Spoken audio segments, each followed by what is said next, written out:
Hello, everyone, and welcome to the video info session for the New Perspectives Japan Summer 2024 tour. So excited to have you here today. My name is Gabriel Rebeck. I am with Laurasian Institution in our Seattle office. I'm joined by my colleague, Samantha. Hi there, my name is Samantha Corpus. I am also with Laurasian Institution in Seattle, and we're very excited to present to you the New Perspectives Japan program. Thanks, Sam. Yeah, so we are very, very excited for this year. We had an amazing year last year, or I should say summer 2023. It was a record-breaking summer for us at the New Perspectives Japan program. We had a great time. We heard from our teachers and our students that they all had a blast. I will say Kyoto in particular was quite crowded as people were sort of excited to, after the travel restrictions had been lifted, everybody wanted to get back to Japan. So now, looking forward to summer 2024, we are anticipating things to be just a little bit calmer, a little bit less crowded, and I think it's going to be a really, really nice time to be in Japan this coming summer 2024. Along with that, we've also made some improvements to the program that we're really excited about that I'm looking forward to sharing with you today in this info session. We've got a group insurance policy that we're going to put everybody on for the tours this year. And also, we heard you. Online payments, we can finally accept payments online, which we're very happy about. We'll talk about some of those details coming up. But first, I just wanted to let you know this info session right now is aimed at students, teachers, families, anybody that's interested in learning more about the program. Maybe you want to sign up or you're not sure yet. These are maybe some of the details that can help you figure that out, or what the next steps are if you've decided to join us. So follow me. We'll go through some of the program details. So we've got two different tours that you can choose from, Tour 1 and Tour 2. Those are the dates right there that you can see in front of you. The first day, I will say, is the departure day. We lose a day when we go to Japan and then gain a day coming back. So that's how that works out. If you want to check out our website, you can see a little bit of the breakdown of how those dates fit into the days, and what we do on the program. But those are the exact dates. If you are going with a school, you can speak with your teacher. I think the teacher will probably talk to the families and discuss which tour you'd prefer to go on, whether that's Tour 1 or Tour 2. But yeah, those are the two different options that we're presenting again this year. So what actually happens on the New Perspectives Japan program tours? So first of all, before you even go to Japan, you and your teacher will decide on a study theme, and that will sort of dictate what it is that you're going to study before you go to Japan. You'll be given curricula that sort of point you in the direction of what you should be studying before you go. There's different themes that you can select, and then we provide that to the teachers. You'll start going over those things in your classes before you go. And then once you're actually in Japan for the tour, step 2, as listed there, 2 weeks in Japan with the sightseeing and the homestays. That's where everything really comes alive. Everything that you had studied, everything that you read about actually comes alive before your eyes. And that's when, I don't know, really the magic happens. But the most important part to me personally, as somebody associated with education specifically, the follow-on activities. Once you return, there's additional tasks and activities that we give you that you can sort of go through with your teacher to solidify everything that you learned, everything that you saw while you were there. Think critically about it. This is not just a vacation. This is not just for the fun. It is lots of fun, but it's an educational experience, and we're very proud of the educational value of this tour. All right, so now that you're sold on it, how much does it cost? It's $46.75 per student if you're with a group, or if you're not with a group, you can sign up with us unaffiliated. We'll put you into another group, and that one, because there's a little bit of extra effort that goes into that, it's $54.95 per student as an unaffiliated or Ronin. Scholarships are available. In the application process, we do have a scholarship application for the Jackson Bailey Scholarship, and you can get up to half of the total price of the tour paid for students that are demonstrating both financial need and academic merit. We try to balance the two and really try to make these as fair as possible. The application is due December 1st, 2023. I realize that is not too far away from the time that we are recording this now, and it comes a little bit earlier than we did for the last couple of years, as there was just a little bit of kind of confusion and uncertainty. But this year we're going back to our regular sort of schedule of applications, so December 1st. try to get those into us. We can extend a little bit of flexibility if you need to get in touch with us and let us know if application might be just a little bit late, something like that. We're not going to, kick anybody off the tour just because you couldn't make it, but we're going to try to get everybody signed up and ready to go by December 1st. Sam, can we get the next slide, please? So along with the tours, the New Perspectives Japan program provides a lot of support. As we know, this kind of international tour for high school students, that sort of support is very necessary. Comprehensive pre-departure materials. We give you all the information about what you need before you go. So, who to buy gifts for, what are the study day itineraries, all that kind of stuff. We give that in advance. We've got bilingual staff in the United States and in Japan that you have access to, you can communicate with before you go, during the trip, or even after the study tour if you've got questions or need help, that kind of thing. 24/7 emergency line in the United States for parents and families during the tours. If something comes up and you really need to talk to us right away, there's an emergency line available. And then also on the Japan side as well for participants that are in Japan during the tours themselves. Laurasian staff stay close. We stay in the hotels during the study tours, like the sightseeing days, and then the teacher chaperones will be close during the homestays as well. But we actually go and visit quite a few of the homestays too. Laurasian staff assist with hospital or clinic visits if something like that is needed. Things happen, and we've seen it all and we've dealt with it all. We're happy to help with that kind of thing. Perhaps most importantly, if the program has to get canceled or something changes or something like that, we will handle all the cancellations with the schools, the hotels, the airlines, try to get as much refund as possible. We do have a sort of specific schedule of cancellation fees that's all in the terms and conditions that I encourage you to look for, but we will handle that all on our side. The headache of if something pops up, we'll take care of it on our side. Sam? So what actually happens in Japan? Good question. So day one, that's departure day. You leave the United States. Some groups might have to travel a little bit farther to get to the right airport to get out. Like I said, you sort of lose a day in the travel getting to Japan. So day two, you actually land in Tokyo, jump on a charter bus and go to the Olympic Center. That's where we stay in Tokyo. Days 3 and 4, exploring the Tokyo area. So this personalized group itinerary, this is something that the teachers will work out together with Laurasian staff in advance. This is based on that theme that we were talking about, and also just what you want to see, what it is that the teacher and the students can sort of talk about and decide what it is that they want to see while they're in Tokyo for that sort of sightseeing days. Day 5, everybody moves to their host community. So groups will leave the hotel, well, the Olympic Center is what it is. They'll leave at the same time and go to the host community. Transportation is all taken care of on our side. We give you the tickets. We give you the directions on how to get there. Actually, even in some cases where it's kind of complicated, we will go with you. We'll travel along with you just to make sure that everybody gets there. But that's when, in my opinion, really you start digging deep into the Japan experience. You get to the host community, you get outside of Tokyo possibly, or get to some sort of local area within Tokyo and start experiencing more local areas of Japan. Luggage is transported separately by Japan Postal Service. Makes it pretty easy to get those big suitcases transported to the host communities. Okay. Day 6 through 11, that's the homestay and school visit. You will actually live with a Japanese host family and participate in school activities. So this, we'll talk just a little bit more about it in a moment. It's what the students are most nervous about before they start the tour, and it's the part that they always enjoy the most when they're leaving the tour. This is, I think, part of the really strong educational component of what it is that we provide. There's so much that you learn about the country by participating in a homestay that you would not get if you were just staying in hotels or something like that for the whole tour. Day 12, everybody comes back from their host communities to Kyoto, where we all gather up again. And then you can explore Kyoto for half a day. Day 13 and day 14, exploring Kyoto and the Kansai area. That's similar to those first days in Tokyo, where there are specific itineraries specifically selected by the teachers together with us to really sort of maximize the educational experience by seeing exactly what it is that you want to see in those areas.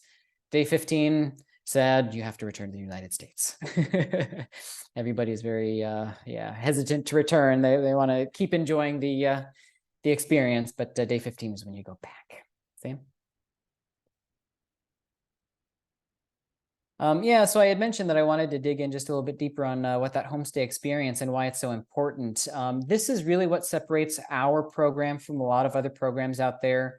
A lot of the other tours will provide, opportunities to see Japan, but the homestay experience is something really special and something that you can't buy it. It's something that you really need to have the support of somebody like our Laurasian Tokyo office to set up these relationships with the schools and with the families to make sure that the students are going to be put into really, really great, impactful homestay situations. So it's one thing to go to Japan, ride the trains, go to the restaurants, shop at a konbini and pick up sandwiches, rice balls, that kind of thing. But it's another thing entirely to wake up in a Japanese home, smell breakfast being made in the kitchen, have your homestay mother call you for school. You learn a lot more about what it's like to live in Japan, what it's like for a Japanese person to participate in the shared national experience of living in Japan by actually staying with a family, learning what it is that they think about, learning what it is that they talk about on a daily basis. You spend time with the family, you go to school, you go to the classes. Yeah, this is something that you just can't get by booking a trip through a travel agent or something like that. This is it's a really special and unique experience. And one of the things that we really pride ourselves in is the fact that these grassroots level relationships are built through these homestays and can last a lifetime. I did my first homestay when I was 13 years old, and I just saw my homestay mother a couple of months ago. Again, I'm still in touch with them to this day, and it's such a blast. It's such a pleasure every time I get to see them again because we, built this relationship. And yeah, again, those kinds of friendships are really what we're all about at Laurasian Institution, and kind of those grassroots level relationships that build the U.S.-Japan relationship. So what are homestays actually like? The participants will be placed in homes with host brothers, host sisters, possibly with the host school's teachers or administrators or other community members. These homestays are always really interesting and unique. You never really know what you're going to get until you get there. Obviously, we provide information about the host families in advance. It comes pretty close to the tour because these things take a little while to set up. But we always hear these interesting stories about, oh, I had no idea my host father turned out to be a level 5 kendama master, that kind of cup and ball game. It's like, okay, wow, these unique stories that you don't go into the experience hoping to get, but once you actually have them, gosh, they're really fun and interesting, and those are the memories that last a lifetime. In some situations, the host school might arrange a double placement, meaning 2 different American students in the same family in Japan. That happens from time to time, and it's actually sometimes kind of more fun for the students to experience the homestay together. They can talk about it and stuff like that. Not rare, but it happens sometimes. But basically, the students are treated like a member of the family, and that comes with doing dishes after dinner and that kind of thing too. All the pluses and maybe some of those minuses that really sort of inform the experience. It's a great opportunity for cultural and Japanese language immersion. Yeah, again, I told you, I mentioned I did my first homestay when I was about 13 years old, and I came back, and in my Japanese language class in high school, after that, everything was so easy. Everything was so easy for a while, for a while. But yeah, that sort of power of immersion is really, you can't underestimate exactly how powerful that experience can be, especially for young minds who are good at picking up language when they hear it so much around them. Sam, next slide, please. So where do we actually stay outside of these homestays? So while we were in Tokyo, as I mentioned earlier, you would stay at the Tokyo Olympic Center. This was the center where the athletes stayed for the Tokyo Olympics back in 1960. I don't recall the year. Back in the 60s when there was the Tokyo Olympics, they built this beautiful facility. And actually, in the last couple of years, they renovated it a little bit, and so it's looking better. There's finally free Wi-Fi there now. It's a really great place for students to sort of start to dip their toe in the water of the Japan experience. Students stay in single rooms together, but the showers are sort of a shared space that they can use one at a time, that kind of thing. Yeah, the Tokyo Olympic Center is a very interesting experience. It's a nice place to visit. Both of those images are from the Tokyo Olympic Center. It's a fun place to stay. Kyoto is a little bit nicer. Once you've been through the Tokyo Olympic Center experience and then the homestay experience, once you get to Kyoto and we're at this really nice hotel, it's a little bit of like, oh, and now I feel like I'm on vacation. It's still an educational experience, I assure you, but that Kyoto hotel that we've been staying, the Miyako Hotel, is actually quite nice. The rooms are pretty big, so we put 2 to 3 students in a room. Everybody's got their own bed, of course, but also free Wi-Fi available at that hotel there too. It's right close to the station. It's very close, and it's yeah, a nice convenient place to be. See? So what does the fee actually cover? So as I mentioned earlier, the pre-departure materials, travel insurance, that's yeah, including but not limited to coverage for medical expenses overseas and medical evacuation if it's necessary. That's a pretty extreme case, but we want to just make sure that that's available if it needs to be done. It's going to be a big group policy that we'll just automatically enroll everybody onto. We do, of course, insist that you maintain your regular health insurance coverage back in the United States. But this will cover you as you're traveling together with us in Japan. The airfare is, of course, included. That is the lion's share of the cost. The airfare went up significantly last year, which was tough for us, and it has not gone down one bit. We are hoping that maybe that might happen in the future, but at the moment, it's staying strong. Probably it won't come back down, but we do include that in the cost of the trip. You don't have to pay for it outside of the student fees. All the accommodations are paid for. So Tokyo, the Olympic Center, the Kyoto Miyako Hotel, breakfast and stipend for dinners during the study days. Host families will provide breakfasts and dinners during the homestay week. Transportation from Tokyo to the host community to Kyoto, as I was talking about earlier. The sightseeing in Tokyo and Kyoto, including all the sort of transportation and entrance fees. There's just a little bit here and there that you have to pay to get into. There are a few exceptions to that for the slightly more expensive attractions, such as Tokyo Skytree. Your teacher will talk to you a little bit about whether or not your group would want to choose to add those activities to your list or not. Cultural exploration activities, the homestay, the school visit, we do need to sort of provide a little bit of payment for the schools just to make sure that, you know, everything kind of works out for them and that kind of thing. And that's all covered from our side. And then finally, the IC card. It's a little basically like a train card or bus card that you use to get on the transportation. We give that to you when you get there, and you can use it the whole trip, and then give it back to us at the end. But what does the program not cover? What does the fee not cover? So transportation to and from your U.S. departure airport. So if you need to travel a little ways to get to the actual airport that you're flying out of, we don't cover that. Lunches are mostly not covered. So you'll want to bring some pocket money for that sort of thing. Snacks, drinks.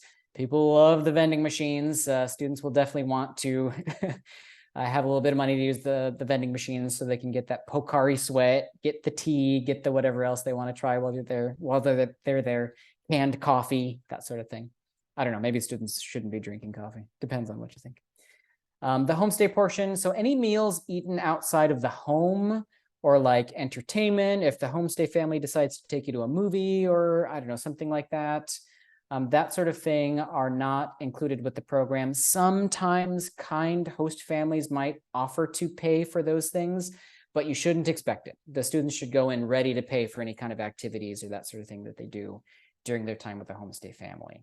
If you lose that IC card, remember the transportation card that I mentioned earlier, then you'll be responsible for purchasing a new card and giving that back to us. We need to have those cards.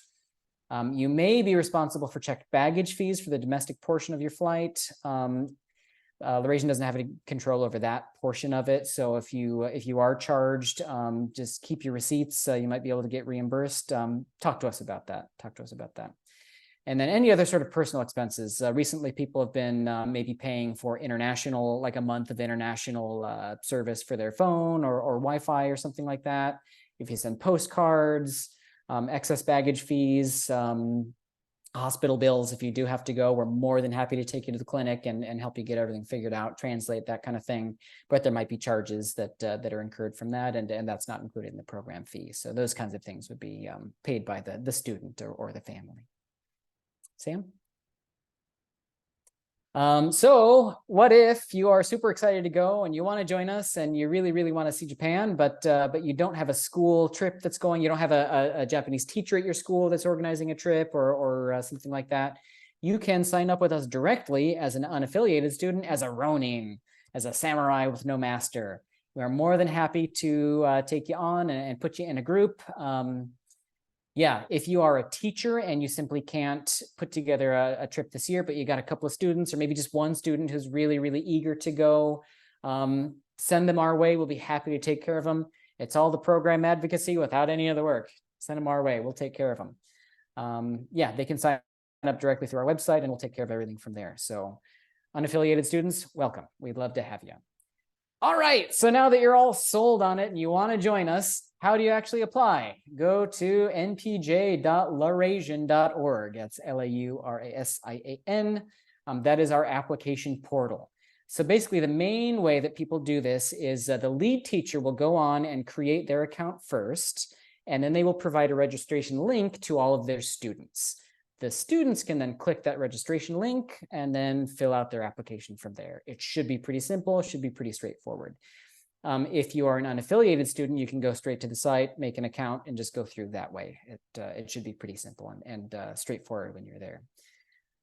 So all participants and legal guardians sign letters of understanding and upload them to the portal. After you've made your sort of application, after you've done your profile, you can upload that straight to the agreement section on the portal. And then, of course, the online payments that I mentioned earlier. So when you apply by that December 1st deadline, you must also provide us the $395 deposit payment. You could either do that by providing a check to your teacher directly, and then the teacher will send us all of the school's checks together, or you can go ahead and pay it online. Please have the student or maybe the family speak with the teacher about how the teacher wants to do it. I'm sure the teachers will try to, gather as many checks as possible and sort of make note of who it is that they've received checks from, but also sort of be aware of the students that didn't need to provide a check because they've opted to go with the online payment method. Please be aware that if you do choose to pay online with a credit card, then there will be an additional fee. So a credit card or a debit card, that'll be approximately 3% additional charge on top of our program fee. That additional approximately 3% will go directly to Stripe. They're the ones that facilitate our online payments. That doesn't go to us, that goes directly to them to make these online payments possible. But we also, like I said earlier, we heard you. We know people want to make those online payments, so we're more than happy to take those payments online via Stripe. Lead teachers will collect students' checks and then mail them all to us in one big package. Scholarships will be announced by January 15th, so early next year in 2024. And I know that a lot of people might be waiting to hear the scholarship results to decide whether or not it's actually going to be possible for them to join the tour or not. So the free cancellation deadline is the end of January. If you apply and then do the scholarship application and then find out that you weren't able to get as much as maybe you were hoping or expecting to get, you can still cancel at that point, and the deposit payment is fully refundable. You can get that back at no additional expense to you. If you did pay the approximately 3% charge on top of that direct deposit when you made the deposit payment, that 3% that goes to Stripe, that is not refundable. That goes directly to them, and we can't give it back to you, unfortunately. So please be aware of that. But yeah, so maybe you're sort of sitting on the fence at this point. You like what you're hearing, but you're not totally sure. You want to know a little bit more. You want to see maybe what the program actually looks like on its feet. Follow us. We got all sorts of cool social media accounts. You can find our website for all the really kind of basic nuts and bolts details. That includes the terms and conditions. I definitely encourage everybody to read through that. And we want to make sure that everybody is fully on the same page when we're talking about what the tour entails and everything that goes along with it. So please read the terms and conditions. But our Facebook's got a lot of fun Japan-related content. Our YouTube channel has a tour in 2 minutes, I think it is, a little video that gives you a taste of what the tours actually seem like. Our Instagram's also got some of that fun content. I encourage you to follow us and watch the content that we put on there. It's all, it's lots of interesting information to find there. And that's about it. Arigatou gozaimasu. Thank you very much for your interest. We're happy to hear that you're even just, interested in the tour. I really do think these tours are a life-changing, impactful experience, and not just, like I said, in terms of like a vacation. It's an educational experience.